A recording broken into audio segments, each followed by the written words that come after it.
Missile दागकर भीषण attack किया है। इसमें बहरीन, कुवैत, जॉर्डन बुरी तरह से दहल गए हैं। उनकी तस्वीरें भी आपको दिखाएंगे। इन हमलों के लिए ईरान ने शाही ड्रोन, बैलिस्टिक मिसाइलों का बड़ी संख्या में इस्तेमाल किया है और इसके अलावा क्रूज मिसाइलों से भी पड़ोसी देशों पर टारगेटेड हमले किए गए हैं। इन सभी हमलों में ईरान का एक ही मकसद था, अमेरिका का वो सैन्य ठिकाना तबाह करना जहां से ईरान के खिलाफ गतिविधि हो रही है, यानी कि जहां से ईरान पर मिसाइलें दागी जा रही हैं। और इस बीच बड़ी खबर आपको बता दें, अमेरिका ईरान के बीच 6 दिन से जंग जारी है और अमेरिका ने ईरान में 9 जगहों पर हमले किए हैं, जहां बुशर न्यूक्लियर प्लांट पर प्रहार और ईरान का बहरीन, कुवैत, जॉर्डन पर हमला। आज से हॉर्मुज की अमेरिकी नाकेबंदी भी शुरू हो चुकी है। तो ये बड़ी खबर आपको बता रहे हैं। हालांकि बहरीन में यूएस नेवी के 5th फ्लीट है, इसलिए बड़ा टारगेट माना जा रहा है ये। कुवैत में अमेरिकी एयरबेस है, मिलिट्री फैसिलिटीज हैं, वहां हमला करके ईरान अमेरिका को सीधा संदेश दे रहा है। फिलहाल लगातार आ रही तस्वीरों में जॉर्डन भी वो जगह है जहां ईरान लगातार वार कर रहा है।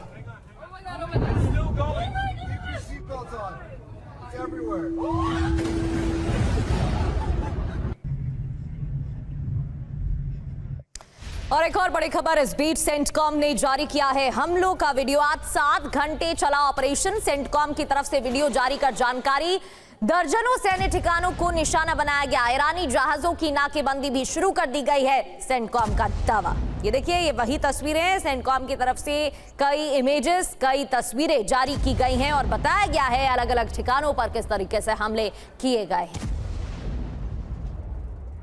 तो थोड़ी देर पहले ये तस्वीरें जारी कर जानकारी दी गई है। सेंटकॉम ने हमलों का वीडियो जारी किया। ये देखिए तस्वीरें, कैसे तबाही देखने को मिल रही है। साथ ही तैयारियों की तस्वीरें भी देखी जा सकती हैं। दर्जनों सैन्य ठिकानों को निशाना बनाया गया, एक के बाद एक धमाके हुए हैं और इन तस्वीरों में अलग अलग स्थानों पर धमाके देखे जा सकते हैं। और लगातार हो रहे हमलों के बीच एक और सबसे बड़ी खबर है, ट्रंप की सिचुएशन रूम में मीटिंग, जहां ट्रंप युद्ध को आगे बढ़ाने के लिए तैयार है। सूत्र यह दावा कर रहे हैं कि ईरान पर दबाव बनाने के लिए हमले जारी हैं और बैठक में अमेरिकी उपराष्ट्रपति, युद्ध मंत्री शामिल हैं। विदेश मंत्री मार्को रूबियो भी इस बैठक में मौजूद हैं। तो ईरान पर दबाव बनाने के लिए क्या यह बैठक सिचुएशन रूम में अब एक बड़े फैसले के तहत सामने आ सकती है?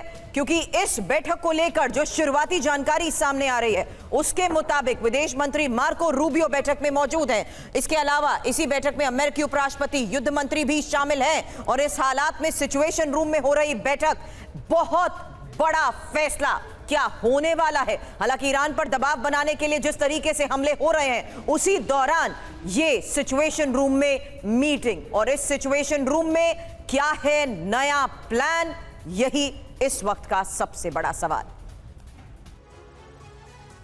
तो सिचुएशन रूम में बैठक और उसकी पहली तस्वीर भी सामने आ गई। आप देख रहे थे सिचुएशन रूम में डोनाल्ड ट्रंप का नया प्लान क्या है, अब ये भी जान लेते हैं। डोनाल्ड ट्रंप की सिचुएशन रूम में एक बड़ी बैठक हुई है। मिलिट्री के आला अधिकारियों के साथ ये बैठक की गई है और राष्ट्रपति डोनाल्ड ट्रंप की बैठक काफी देर तक चली, ये भी जानकारी। हालांकि इस बैठक में क्या हुआ है, क्योंकि ईरान को लेकर नई रणनीति पर चर्चा, वहीं स्ट्रेट ऑफ हॉर्मुज में हमले को लेकर अधिकारियों से बातचीत, पहले से ज्यादा बड़े हमले की तैयारी। हालांकि महत्वपूर्ण है कि किस तरीके से जंग के बीच सिचुएशन रूम की यह बैठक हो रही है, जो बहुत मायने रखती हैं। आपको इस बीच बता दें, मेरे सहयोगी मनीष झा इस वक्त हमें ज्वाइन कर चुके हैं सिचुएशन रूम की बैठक पर। मनीष से करें सवाल, उससे पहले आपको बता दें defence expert lieutenant general Nitin Kohli sir भी इस वक्त स्टूडियो में हमें ज्वाइन कर चुके हैं। वहीं defence expert air commodore SP Singh sir भी हमारे साथ हैं। स्वागत करते हैं सर आपका। लेकिन सबसे पहले सिचुएशन रूम में हुई इस बैठक को लेकर क्या जानकारी मनीष?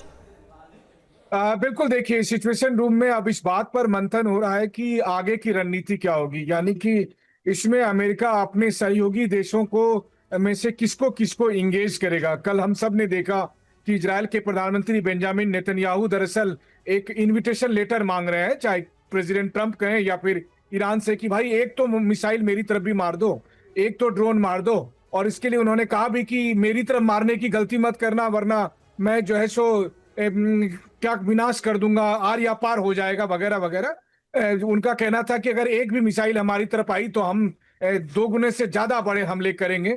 तो कुल मिलाकर वो ये चाहते हैं कि इस वक्त ईरान की तरफ से हमले हो और उस हमले की वजह से इजराइल एंट्री करे इस जंग में, और इजराइल की एक बार इस जंग में एंट्री हो गई तो फिर वैसी स्थिति में जाहिर है कि ये युद्ध लंबा खींचेगा। वहीं दूसरी तरफ मिडिल ईस्ट कंट्री का भी रुख देखें तो वो अपने ऊपर हमले को होते हुए देख रहे हैं, लेकिन अपनी तरफ से वो अपने फोर्स का, अपने एयर नहीं तो इस वक्त डोनाल्ड ट्रंप सिचुएशन रूम में किस आधार पर फैसला ले रहे हैं? क्या उन्हें रीअश्योरेंस देने की जरूरत है बहरीन और कुवैत को और जॉर्डन को? क्योंकि जिस स्तर पर अमेरिका के इन्हीं बेसिस को यहां टारगेट करा जा रहा है, वल्नरेबल सिचुएशन हो चुकी है बहरीन और कुवैत के लिए। मनीष, बिल्कुल, देखिए सबसे बड़ी बात यह है कि कुवैत और बहरीन की स्थिति देखें तो आश्चर्यजनक तौर पर यहां पर जो डायरेक्ट हिट हो रहे हैं वो देखने वाली बात है, क्योंकि देखिए 40 दिन के जंग में इतने डायरेक्ट हिट नहीं हो रहे थे जितना अभी हो रहा है। इससे साफ तौर पर लग रहा है कि जीसीसी कंट्री के लिए जो इंटीग्रेटेड एयर डिफेंस मिसाइल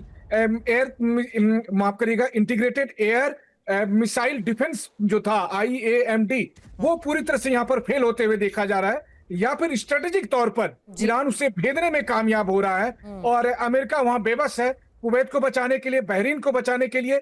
और वहीं दूसरी तरफ ईरान ने एक शानदार स्ट्रेटेजी अपनाई है कि मिसाइल और ड्रोन के जरिए उनके एयर डिफेंस को एग्जॉस्ट कर दो और फिर वहां पर मल्टीपल टारगेट्स को एक साथ